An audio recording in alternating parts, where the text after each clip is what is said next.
मेरी एक स्टूडेंट है राजस्थान की, उसको एक बीमारी है, बोन वाली बीमारी। वो ऐसी बीमारी, गिर जाते तो हड्डी टूट जाती। उसकी 7 दफा हड्डियां टूट गए थे पैर के। कितनी दफा बोले जोर से? 7। और 17 ऑपरेशन हुए थे पैर के। और वो बौनी थी, राजस्थान के छोटे गांव में रहा करती थी। तो उसके खानदान में उसके बच्चे वगैरह, भाई बहन, सबको यही बीमारी, जो बौने बौनियां होते ना छोटे छोटे हाइट के, सबको वही बीमारी थी। जल्दी बात खत्म करता हूं, सुन लें। तो वो बाप ने घर छोड़कर दिल्ली चला गया, किसी और औरत से शादी कर ली उसने, क्योंकि घर में बड़े प्रॉब्लम्स हैं। तो दिल्ली जाने के बाद वो बच्ची पढ़ना चाह रही थी, लेकिन हेल्पलेस थी, बाप नहीं था तो कैसे पढ़ती। तो वो बच्ची की दादी ने अपने बाप को कहा, तूने घर तो बेसहारा छोड़कर दिल्ली चला गया, किसी औरत से शादी कर ली तूने, 4 बच्चे हैं या 3 बच्चे हैं, बेसहारा कर दिया, कम से कम एक बच्ची पढ़ना चाहती है, दिल्ली बुला ले। तो उस बाप ने उस लड़की को दिल्ली बुलाया। अब वो बच्ची गवर्नमेंट स्कूल में पढ़ने लगी, अच्छे मार्क्स लाने लगी। उसकी सौतेली बहन थी, तो सौतेली माँ ने उसमें हसद हुआ और कहने लगी कि आज से 7 बजे के बाद तू पढ़ाई नहीं करेगी, बिजली की बिल बड़ी जम के आ रही है, तूने पढ़ाई नहीं करना है, 7 बजे से कोई लाइट नहीं चलेगी। तो वो बंदी सुबह 4 बजे उठकर पढ़ती और अच्छे मार्क्स आते, और माँ में और हसद होती और जुल्म करने लगती है। तो फिर उसके पास 2 चॉइस थे, इतना जुल्म करने लगी, अब वो सह नहीं पा रही थी। तो लड़की के पास में 2 चॉइस थे, या तो राजस्थान वापस चले जाएं या फिर कुछ नया कदम उठाएं। उसने राजस्थान वापस नहीं गया, यमुना विहार के स्लम्स में जाकर 9th स्टैंडर्ड की बच्ची अकेले स्लम्स में रहकर वो पढ़ाई करने लगी। ट्यूशन पढ़ाते हुए वो 20-30 रुपए कमाते हुए अपने महीने का गुजारा करती थी। उसने 10th पास किया, उसने 11th पास किया, उसने 12th पास किया, उसने ग्रेजुएशन भी करना शुरू किया। और वो अपने इंटरव्यू में बता रही थी कि मैं रोटी बनाती थी और सालन नहीं बनाती थी, पैसे नहीं होते थे, वक्त नहीं होता था, पढ़ने में वक्त जाता था। 3 दिन तक वही सूखे रोटी पानी में डुबोकर खाती थी। वो मेरा पर्सनालिटी डेवलपमेंट वर्कशॉप अटेंड की है, वो टॉप की स्पीकर बनी, कोरिया गई है 3 दफा, जापान 1 साल की लीडरशिप ट्रेनिंग ली है। उसके बाद 2016 में उस लड़की ने यूपीएससी का एग्जाम लिखकर पहले अटेम्प्ट में वो आईएएस ऑफिसर का एग्जाम कामयाब किया उसने। उसके साथ कोई नहीं थे। यमुना विहार के स्लम में नौजवान अकेली बच्ची ट्यूशन पढ़ाते हुए, जिसके 17 सर्जरीज हुए हैं, 7 फ्रैक्चर्स हुए हैं, अकेली तन्हा बच्ची मेहनत करके आज टॉप ऑफिसर बनी है। आपको अल्लाह ने हाथ दिए हैं, पैर दिए हैं, स्कूल जाएं, आप भी आईएएस ऑफिसर बन सकते हैं। ऐसे न जाने कितने एग्जाम्पल्स हैं। 2008 में मैंने पढ़ाना शुरू किया तो एक ऑस्ट्रेलिया का एक बंदा, बड़ा टॉप का मोटिवेशनल स्पीकर, उसको इंडिया बुलाने की बातें चल रही थी। उस जमाने में वो एक दिन के 25 लाख रुपए डिमांड करता था। ये अलग बात है कि मुनव्वर जमा कोई डिमांड नहीं करता है। इंडिया में पूरा इंडिया घूमा हूं, 1 रुपया भी मैं नहीं लेता हूं। अबू आसिम साहब को अल्लाह सुब्हानहू तआला ने शोहरत दौलत से नवाजा। मैं 20 लाख मेरी फी कहता तो वो 25 लाख देते मुझे। लेकिन मैंने अबू आसिम साहब से कहा, अबू आसिम साहब मैं आऊंगा आपके पास में। वो 1 साल से मुझे फोन किए जा रहे थे, मैं टाल रहा था, मसरूफ था, लेकिन आपको मैंने बताया जब भी आऊंगा 1 रुपया भी नहीं लूंगा और मेरे ही फ्लाइट से मैं आऊंगा। मैं बोलने के पैसे नहीं लेता हूं। लोग 20-20 लाख रुपए देते हैं मोटिवेशनल टॉक्स के, मैं नहीं लेता हूं। वो बंदा 25 लाख रुपए लेता था और वो सही करता था लेकर। उसके 2 हाथ नहीं थे, 2 पैर नहीं थे, ये जो पंजे हैं जाकर कमर से लगे हुए थे, बस ना हाथ है ना पैर है।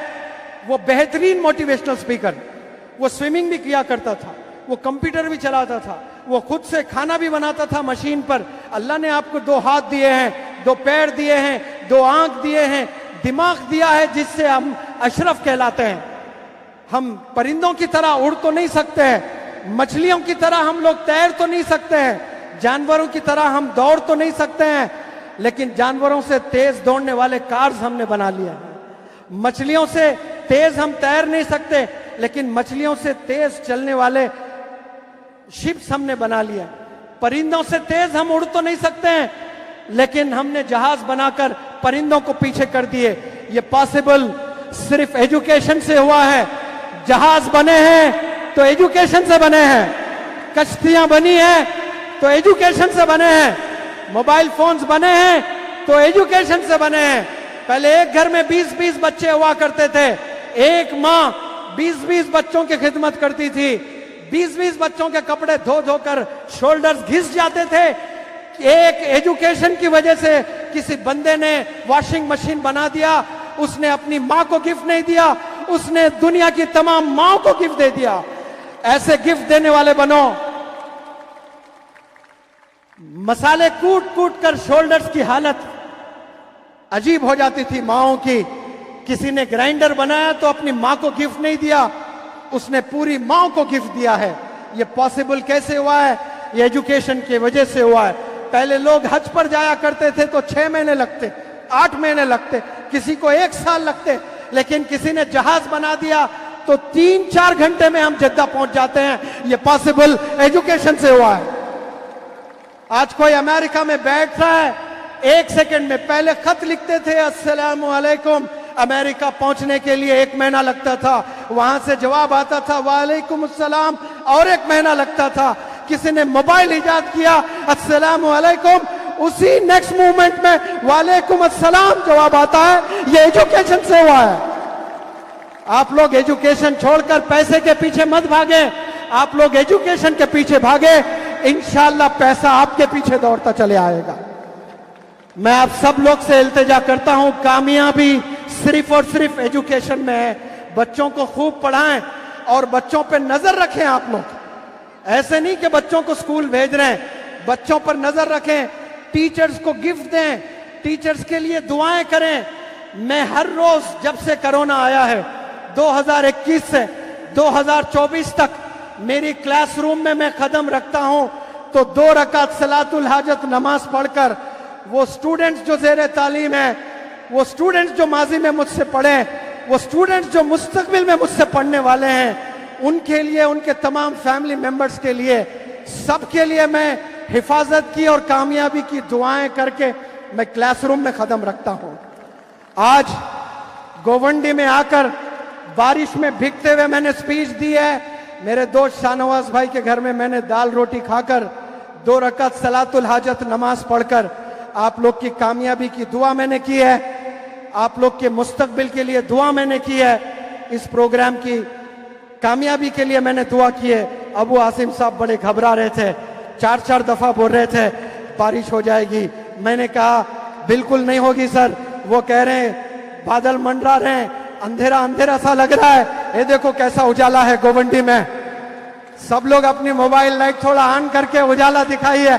अबू आसिम साहब को थोड़ा सा मैं स्टेज पर बुलाता हूं, अपने लाइट्स ऑन करके, अपने लाइट्स ऑन करके, अपने लाइट्स ऑन करके, अपने लाइट्स ऑन करके अबू आसिम साहब को दिखाइए कि हम तूफानों से डरने वाले नहीं हैं, हम तूफानों से डरने वाले नहीं हैं। मेरे साथ बोले सब, हम तूफानों से डरने वाले नहीं हैं। तो फिर क्या है? बोले हम तूफानों से लड़ने वाले हैं। मंजिल से आगे बढ़कर मंजिल तलाश कर, मंजिल से आगे बढ़कर मंजिल तलाश कर, मिल जाए तुझको दरिया तो समंदर तलाश कर। हर शीशा टूट जाता है पत्थर की चोट से, पत्थर ही टूट जाए वो शीशा पैदा कर। ये जोश नौजवानों में होना चाहिए। सजदों से तेरे क्या हुआ? सदियां गुजर गई। सजदों से तेरे क्या हुआ? सदियां गुजर गई। दुनिया तेरी बदल दे वो सजदा तलाश कर। एक ऐसा भी सजदा कर ले जो तेरी दुनिया बदल जाए। मैं अबू आसिम साहब को शुक्रिया अदा करता हूं, ऐसी बेहतरीन ऑडियंस आपने दी है माशाअल्लाह। ऐसा जबरदस्त जोश, बारिशों से लड़े हैं, भीगते हुए नौजवान, बच्चियां, औरतें सब यहां पर 2-3 घंटे में माजिरत भी चाहता हूं, आधा घंटा मुझे आने में देर हुई है। हैदराबाद में पढ़ाकर मैं आया, फिर मेरी नमाजें भी बाकी थी, मुझे नमाजें भी पढ़ना था और एडिशनल डीजी साहब भी आए हैं।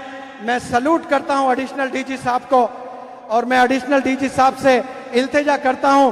मुझे पता चला है कि आप जबरदस्त मोटिवेशनल स्पीकर है। आपके मुंह से मुझे डर भी लग रहा है, थोड़ा दूर ही रहता हूं, लेकिन आपको सल्यूट करते हुए रिक्वेस्ट करता हूं, ये नौजवान, ये बच्चे बच्चियां, ये औरतें, ये सब आपके हैं सर।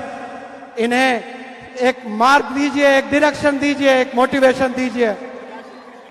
जी प्रकाश सर, कृष्ण प्रकाश सर, आप हमेशा प्रकाश रहें, आबाद रहें, कामयाब रहें, आपकी सेहत